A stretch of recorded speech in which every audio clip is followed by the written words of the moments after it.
അതുകൊണ്ടാണ് ഹയാത്തുൽ മോമിൻ തങ്ങൾ എന്ന് പറഞ്ഞത്. ഇനി ഞാൻ വിശദീകരിക്കണ്ട, അദ്ദേഹത്തിന്റെ സംസാരത്തിൽ അവ്യക്തത വന്നു പോകുമോ എന്ന് ഭയപ്പെട്ടത് കൊണ്ടാണ് ഞാനൊന്ന് വിശദീകരിച്ചത്. ആ അഭിമുഖം നിങ്ങൾ തന്നെ ഒന്ന് കേട്ടോളൂ, ബാക്കി ഞാൻ പിന്നെ വിശദീകരിക്കാം.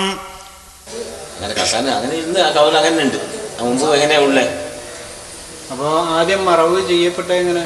മറവ് അങ്ങനെ അയാത്തോട് തന്നെ മറവ് ചെയ്തു. അയാത്തോട് തന്നെ വേറെ വന്നിട്ട് കവർ വെക്കും പോലെ വെച്ചെന്നു. ഞാൻ അദ്ദേഹം 40 ദിവസം കഴിഞ്ഞപ്പോഴാണ് തുറന്നേന്ന് പറഞ്ഞ് പറയും. കുടുംബം തന്നെ പറഞ്ഞ് 40 ദിവസം കഴിഞ്ഞാൽ തുറന്നു നോക്കുന്നത്.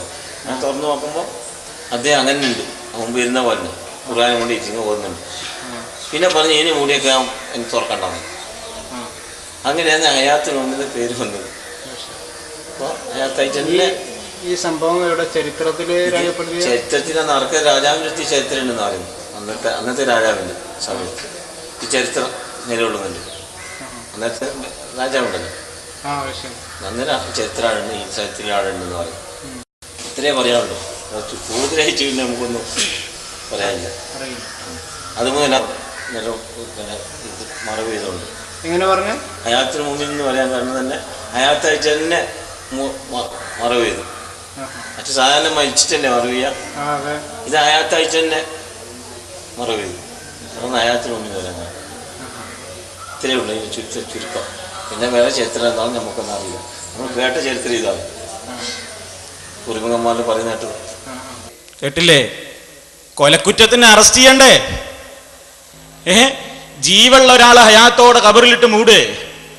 ജീവനുള്ളൊരു മനുഷ്യന് ഹയാത്തോടു കൂടെ തന്നെ ഖബറിലിട്ട് മൂടി എന്ന് പറഞ്ഞാൽ കൊലക്കുറ്റത്തിന് അറസ്റ്റ് ചെയ്യണ്ടേ? തോന്നിയാസല്ലേ കാണിച്ചത്? നിങ്ങൾ ഔലിയാണ്, നിങ്ങൾ അങ്ങനെ തന്നെ ഇരുന്നോ എന്നും പറഞ്ഞിട്ട് മൂടിപ്പോന്നല്ലേ? ഇതും വിശ്വസിക്കാൻ കുറെ കൗമില്ലേ? എന്താണ് വിശ്വസിച്ചുകൂടാത്തത്, എന്താണ് പറഞ്ഞുകൂടാത്തത്, എന്താണ് പ്രചരിപ്പിച്ചുകൂടാത്തത്? സഹോദരന്മാരെ, എവിടെ എത്തി മുസ്ലിം സമുദായം? അള്ളാഹുവിന്റെ റസൂല് പറഞ്ഞ ആ ഒരു അവസ്ഥയിലേക്കല്ലേ എത്തിയിട്ടുള്ളത്? നിങ്ങൾ നോക്കൂ, ഏതൊരു കാര്യത്തിനും എന്ത് കാര്യത്തിനും ഇങ്ങനെ പ്രത്യേകമായി യാതൊരു തെളിവുമില്ലാത്തതിന് വലിയ കാര്യമായി കാണുകയും അവയെല്ലാത്തിനും അവലംബിക്കുകയും ചെയ്യുന്നു. അങ്ങനെ എത്രയെത്ര ജാറങ്ങളുണ്ട്. എങ്ങനെ കോയപ്പാപ്പ എന്ന് പറയുന്ന മനുഷ്യന്റെ പേരിലുള്ള ജാറം അദ്ദേഹത്തിന്റെ വലിയ കറാമത്തായിട്ട് തന്നെ പറയുന്നത് എന്താണ്? മഴയില്ലാത്ത കാലത്ത് ആളുകൾ മഴയ്ക്ക് വേണ്ടി ചെന്ന് ആവശ്യപ്പെട്ടപ്പോ മുണ്ടങ്ങ് പൊക്കിയിട്ട് നിന്നങ്ങ് മോത്രിച്ചു പോയി. എന്നിട്ട് ഉടനെ പറഞ്ഞു, അതാ വരുന്നു തകർപ്പൻ മഴ. അള്ളാഹുവിന്റെ റസൂലിന്റെ കാലത്ത് സഹാബത്ത് മഴയ്ക്ക് വേണ്ടി ആവശ്യപ്പെട്ടപ്പോ നിന്നങ്ങ് കൈ ഉയർത്തി പ്രാർത്ഥിച്ചു പോയി. മഴയങ്ങ് പെയ്തല്ലോ. അതേ അവസരത്തിൽ വേങ്ങര കോയപ്പാപ്പാനോട് പോയിട്ട് പറഞ്ഞപ്പോ അയാൾ മുണ്ടങ്ങ് പൊക്കിയിട്ട് നിന്നങ്ങ് മൂത്രമൊഴിച്ചു പോയി.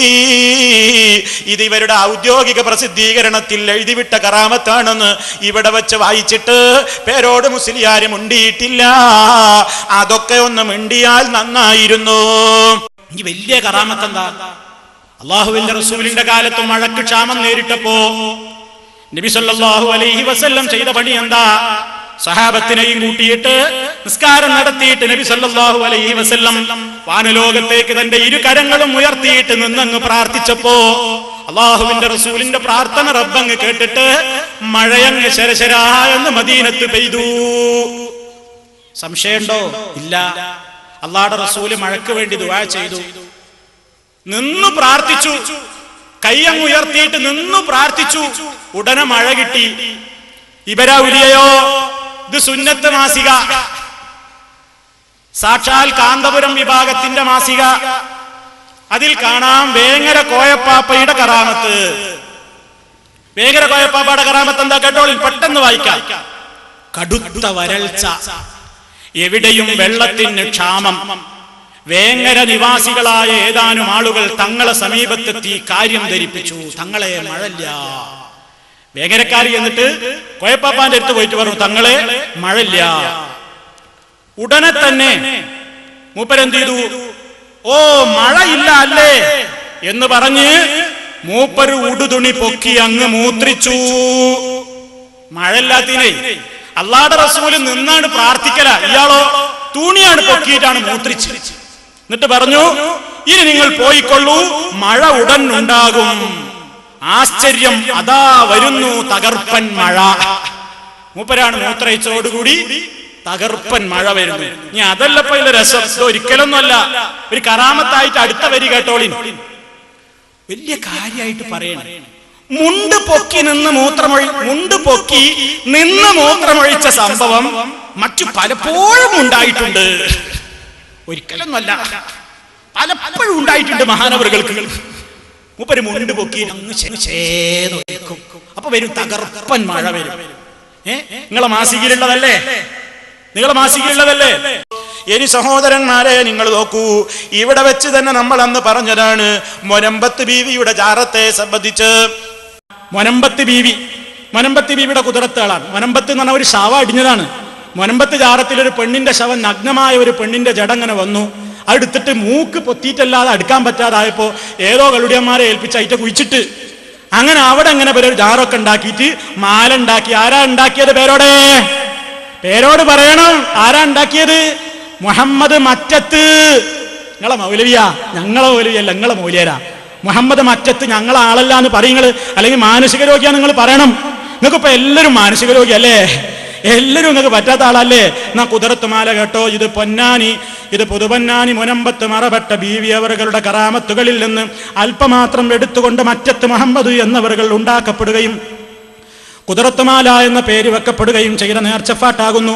മാനുഷികവും പൈശാചികവുമായ ഏതുതരം വിഷമങ്ങൾക്കും ഇതിനെ നേർച്ചയാക്കി പാടുകയോ പാടിപ്പിക്കുകയോ ചെയ്താൽ ഉടനടി ഫലം സിദ്ധിക്കുന്നതുമാകുന്നു.